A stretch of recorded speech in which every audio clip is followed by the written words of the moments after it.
Hai dalam video kali ni nak masak sayur pakcoy cara Chinese, style Chinese lah.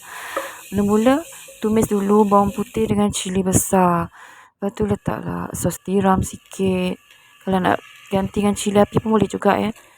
Lepas tu letak rasa, tumis sampai dia layu. Lepas tu masukkan air sikit.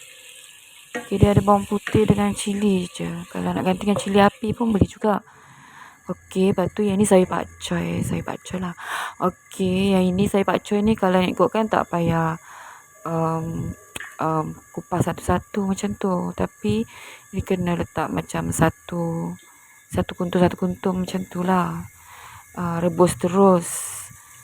Tapi saya buka sayur ni, saya rebus. Okey, kita rebus bubur minyak sikit. Lepas tu rebus sampai layu.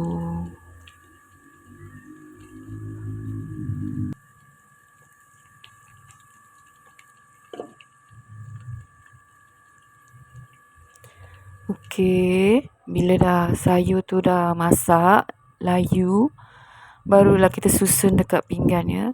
Tapi kalau dia tak payah buka sebiji-sebiji macam tu, sepokok-sepokok macam tu je cantik lah. Tapi saya belah sebab ada hitam sikit kan. Sayur kalau kat bahagian dalam tu kena cuci betul-betul.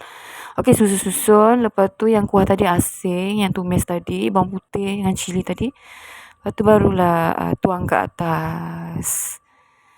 Okey, dah siap resepi sayur. Sayur ni masak macam ni je sedap. Okey guys.